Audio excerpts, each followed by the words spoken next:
Ndipotise kuwe mbukeli sikwamkele kwinkqubo ndaba Cutting Edge igama ngu-Ondela Mbana.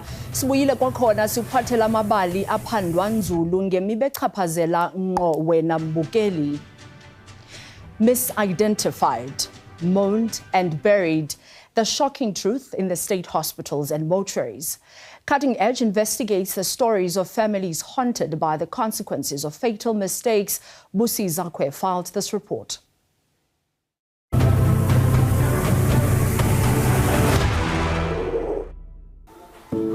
Mbona ingathi siyongcwaba ibumbu futhi again. Baba tla rona re file ka re useless re naanele bomme ba rona. Ya nfento etsanke Helen Joseph. Bona yiba baziyo ukuthi ubugogwethu lo lelapha. Thina sazi mangabe ku-identify umuntu ama families amanye ayasaba ukusondela babhekisisa kabo umuntu wabo ukuthi uye lo. You wouldn't want a mortuary that doesn't bother to verify, because how many other wrong bodies could other families have buried?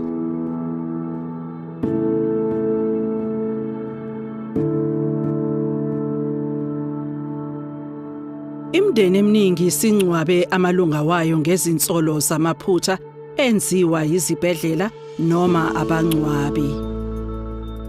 Kulombiko esikuphathele wona kusihlwa sibheka izibhedlela ezimbili okuyiHelen Joseph kanye neLinasa South ngalezinsolo zamaphutha. Izidumbu zaphambana. Omunye umndeni isidumbu sangcwatshwa bengatsheliwe yize bavakashela isibhedlela ukuyofuna isihlobo sabo. Uma umuntu eshonele esibhedlela, isibhedlela ukufanele siqinisekise lokhu okulandelayo.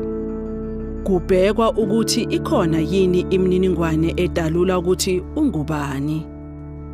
Ingabe ufike esekwazi yini ukukhuluma noma esedlule emhlabeni. Isithombe sisetshenziselwa ukudalula ukuthi ungubani. Isibhedlela sibe sesazisa abezomthetho ukuqala uphenyo lokuthola ukuthi ngubani oshonile.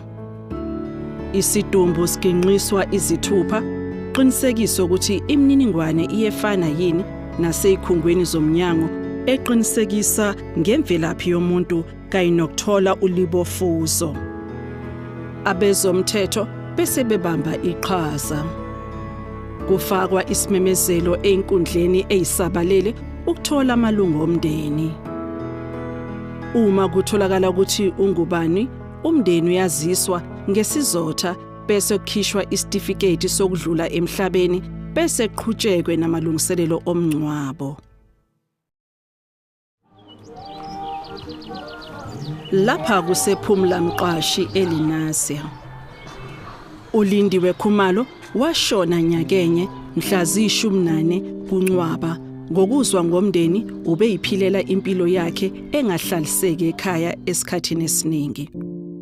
Umndeni wazi emva kwezinyanga ezimbili emva kokubona isaziso esasikhishwe kuFacebook. Abazange besachitha isikhathi banikela emakhazeni esibhedlela kodwa batshelwa ukuthi abasheshe bamfihle einsukwini ezimbalwa ngoba isidumbu sesonakele futhi siphuma izibungu.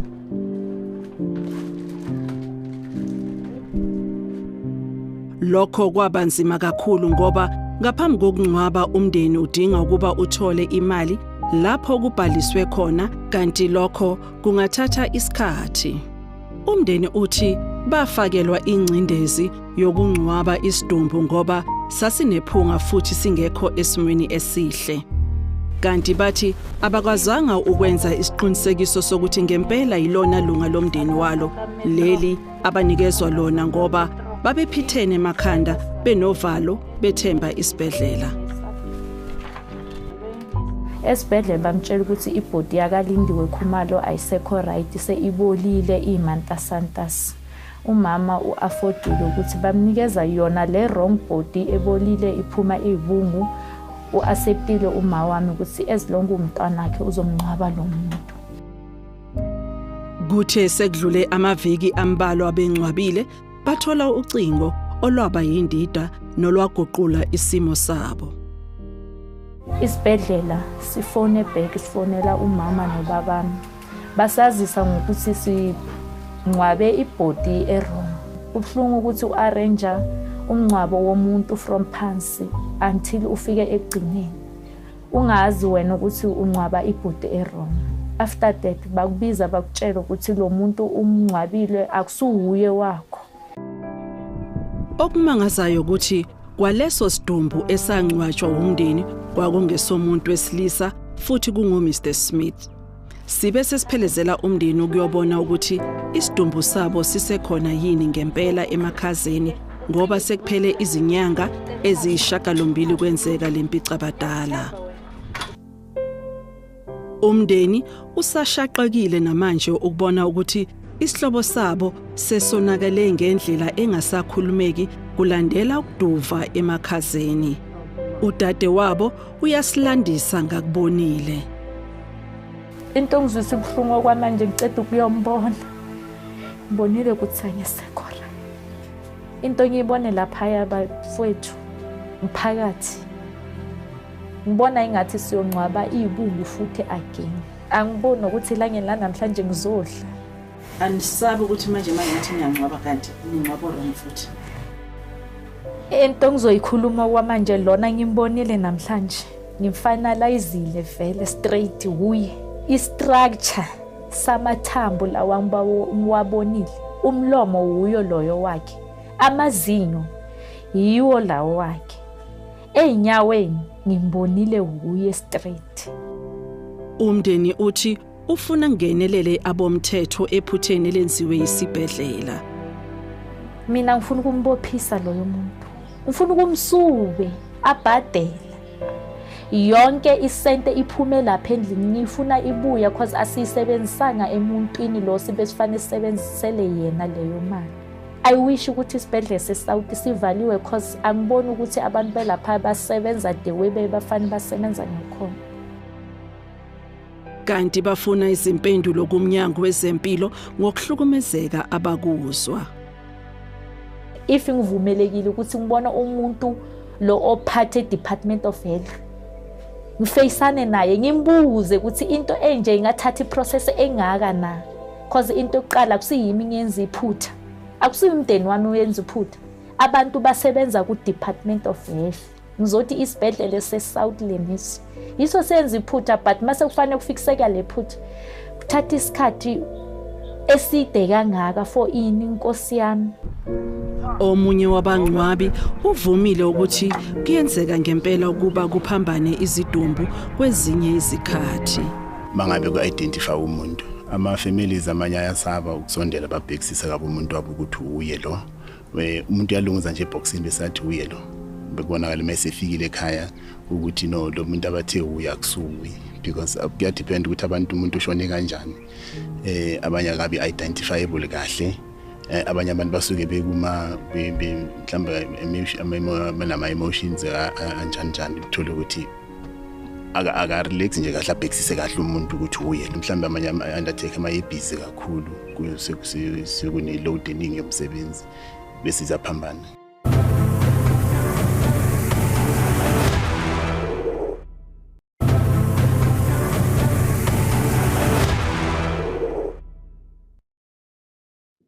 There is another family that lost their grandmother on Friday, the 18th of May 2012. Olusapho luthile Nkondekazi yasweleka emva kokuya kwisibhedlela iHelen Joseph nalapho yaye kwidinga layo lokuhlolelwa i-high blood pressure. Baye baxhalaba belusapho emva kokuqaphela ukuba noko selelilithi ithuba umakhulu lo engabuya esibhedlele. They called the hospital looking for her, kodwa kwabikho mkhondo bavukela khona ngengomso. So nantwe makatsang gore ha ke fihla maobane ba ntjotsa hore ha fihla ke a fihla ka je koseng ba ntjotsa hore ha ba soka ba mmona motho o jwalo jono nna a ke sa tseba hore ke tse jwang abuti ona a re monna okay fine a re tsamaye hanyane la nyane re totobe ka be ka tsamaya ka ba ka fihla saiteng la batho ba chileng ka fihla woding ya batho ba ileng hore ke ICU motho wa teng ha gone lo iketsetsa eng ka re mme wa ka se fihli ka Umndeni uthi kuyo yonke leminyaka akukho lapho bengazamanga khona ukuyofuna ugogo. selemo sa 2012 ke tsamaile ka be ka tsamaya ka December ngwana o mongwe wa mo hae mo wa dulanoli ya ba re mo rena tshwantse re ye ko Lerato ka mo Lerato hospital still hasn't remothole ka dula he 2013 ke se ke sa hlole ke tseba re ke kopanye lengo bane se ke tsamaile. Umndeni mangazwa ukuthi kwaguquka phi manje ngoba ngaphambilini isibhedlela sike sabashayela ucingo ngenkathi ugogo elaliswe esibhedlela kepha kulokhu abalitholanga ucingo kwaSanhlobo. Ne ba mfounela mose hane setse ba tshwantse ba mo robatsa etsa ngore ba ska mo founela this time ka 2012 ke eng obane ba mfounetse ka 2004 ba boela ba mfounela ka 2007 ba ntjwetsa gore ba mo robatsa mme wa hao obane high blood ile ko dimo ka 2012 ke eng ene le thata a ke tlo motola ka 2016 hore ke sentse sa la felela mo le ka lona letsatsi leo wa tseba hore la ba peine jwang pelong yaka ba batla rona re file ka re useless ha re nahana le bomme ba rona ya nfenje etsanke Helen Joseph.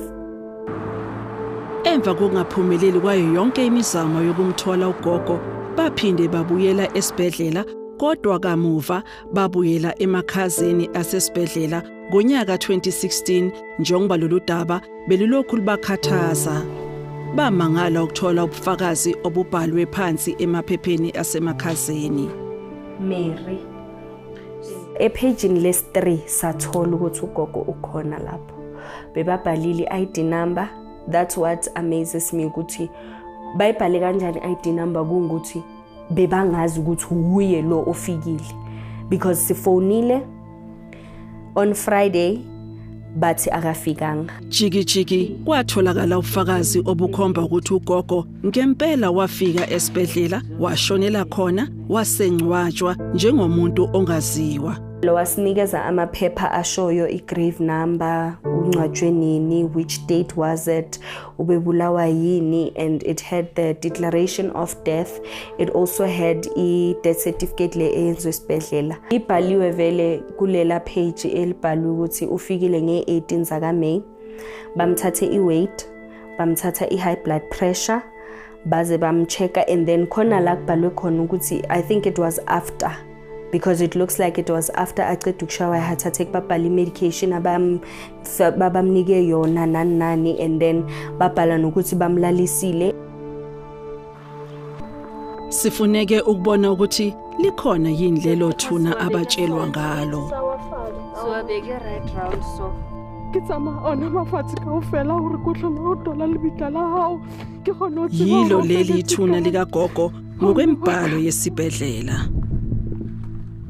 Ubona yiba baziyo ukuthi ugogo wethu lo lelapha thina sazi we are just going by their word because besingekho mabamncwaba azange sazi ukuthi nokwaziswa at least kube besine agreement nabo ukuthi ayi ningamncwaba siyahluleka ukumncwaba bekuzoba ngcono. Kusho ukuthi ugogo wangcwatshwa njengomuntu ongaziwa ukuthi ungubani, a pauper. Imvamisa abangcwatshwa kanjalo ngabahlala emigaqweni, abanye kusuke kungabantu abanganawo amaphepha akuleli. Umuntu uhlaliswa izinyanga ezimbili ukuya kwezintathu emakhazeni kusenziwa uphenyo. Bangcwatshwa ngosuku lwabo olukhethekile. Umgodi owodwa kungcwatshwa abantu abane befakwe emabhokisini. Abakwamasilo bayaphika ukuthi isibhedlela senza imizamo yokuthumela amaphoyisa ukuzobazisa ngokushona kukagogo. Why bathi they called the police? Kungukuthi amaphoyisa asebenza 24/7. If bebangasitholanga emini bebazofika ntambama ngabo 8 basitshela ukuthi hayi besifikile emini sizobika udaba oluthi ene sibuya sithunywe iHelen Joseph. So no one came. Even if bebethumela amaphoyisa ngithi sayivula thina missing person's case. Ngabe lamaphoyisa lawa bashila ukuthi ufikile vele wazo report umama yakhe missing sizofika simtshela ukuthi cha ifikile indaba so. They had a lot of time to fix what they did, but no, they decided to proceed further with babncwabe. Shuthi bayenza ngamabomu. Abe Johannesburg City Parks benza umsebenzi wokunakekela amathuna kanye nokuqinisekisa ukuthi abantu bangcwatshwa ngesizotha nangendlela esemthethweni. Yibona abanikeza ngenombolo yethuna nendawo lapho kuzongcwatshwa khona. Okhulumele lo mnyango uchaza ukuthi bangalekelela kanjani umndeni ofuna ukuphinde ungcwabe kabusha ilunga lomndeni elingcwabeke ngephutha. I-process iqala ukuthi si-verify ubamanyani ingcwaba likwayenye ye-cemeteries zethu. Once si-verify, sibanika i-application form eya ku-COGTA naku-Department of Health. U-approve ka-COGTA kwa-approve no-Department of Health, yaphinda ibuyela kuthi si-approve nathi siyise ku-doctor wethu ne-police station isign ukwenzela bangalamini exhumation amapolisa kufuneka ekhona to verify ukuthi i-exhumation yenzekile. So lo process xa iyonke ithatha between 4 and 6 weeks. Kuzawufuneka baze ke kwi-office yethu noba kuse Olifants Lay apho amapopa swangcwaba khona okanye apha eWest Park. Ayikho indlela maybe yokuthola ukuthi bathole ama-undertaker la angcwaba for free ukuze babe assisted? Bangathetha no-councillor wabo, and then we also do something we call a grave waiver where ifamily icele ku-councillor and then u-councillor acele ku-MMC ukuthi ifamily ingalibhatali ingcwaba.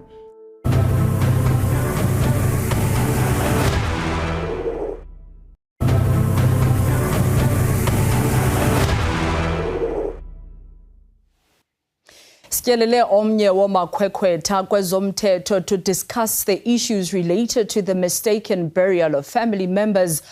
Kumaxa amaninzi kukhonjwa intsapho ngokungafanisi imizimba ngaphambi kokuba ingcwatywe, kodwa eneneni intsapho ziza kukwazi njani ukufanisa xa zinganikwa xesha laneleyo futhi zifakwa phantsi koxinizelelo lokuba zikhawuleze zingcwabe.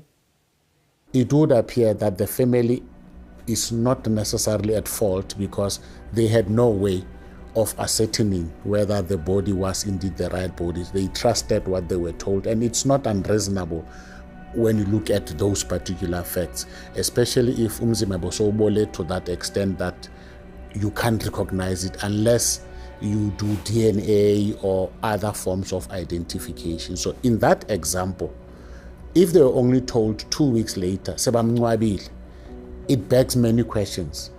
If they knew that information and they kept quiet, they are going to be held to be more negligent. They could also be criminally charged because they would have clearly not complied with AMA bylaws that they know govern them. And maybe the question then becomes, what rights does the family have? They didn't know, they buried the wrong family. Nyakenye abangcwabi abakhulu uB3 wenza iphutha ngokushisa isidumbu selungu lomndeni waseGoli ngenkathi umndeni ulindele ukungcwaba. Inkampani yavuma ukuba yenza iphutha, nakuba sifuna ukwazi kubo ukuthi kuqhubekani ngalolu daba, bebelokhu beshona le nale, bethembisa ukubuyela kithi nestatimende esingumhlahlandlela. Sibuze okamajavu ukuthi kwenzakalani ngabangcwabi abenza iphutha elinjengaleli.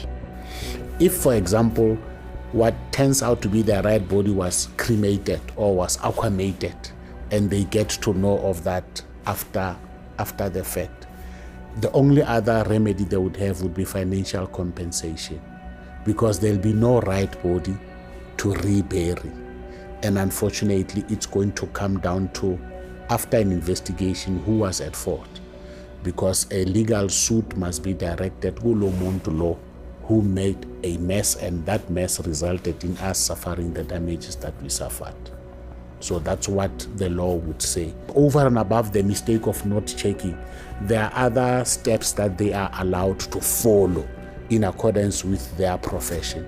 So if they haven't followed those, they may end up losing their license, their ability to trade in that line of business.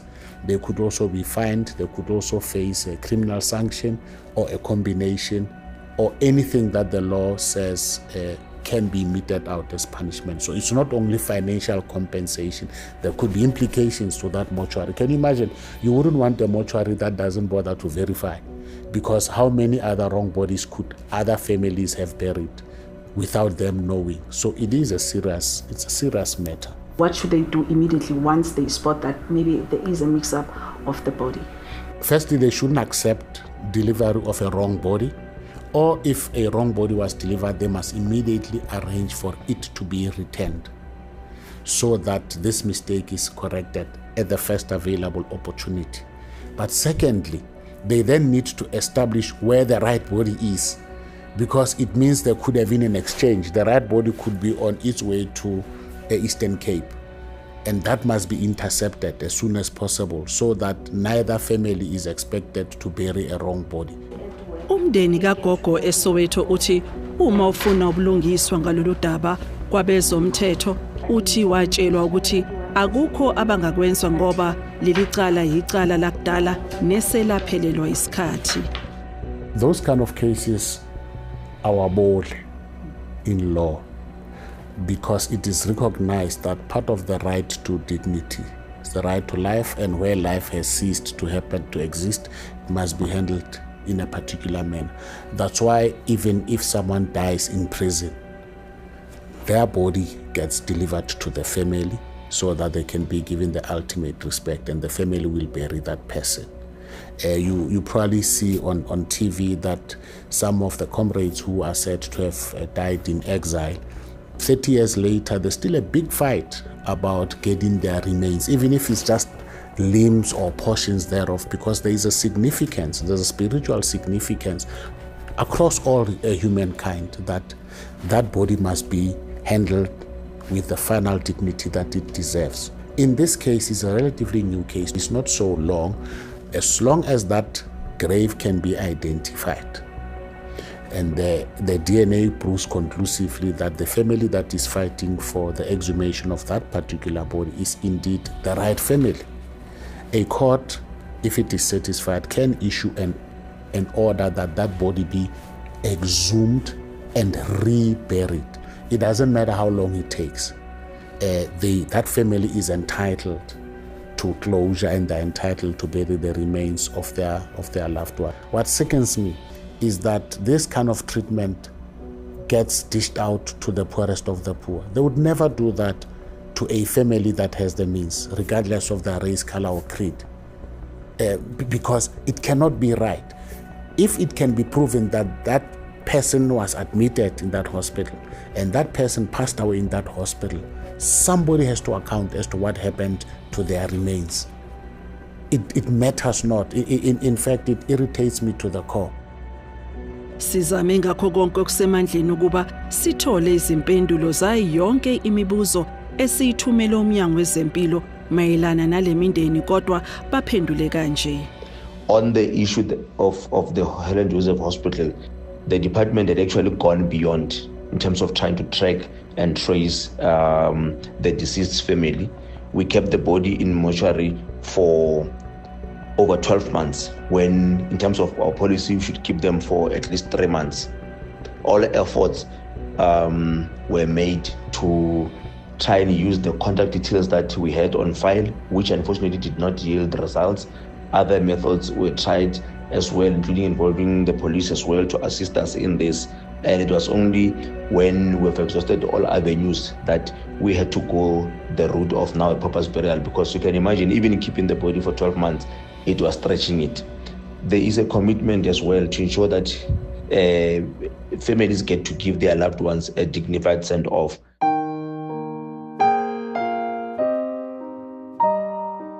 Inhlangano engenzi inzuzo, iGift of the Givers, inikele ngokudla ukuze umndeni uqhubeke namalungiselelo omngcwabo.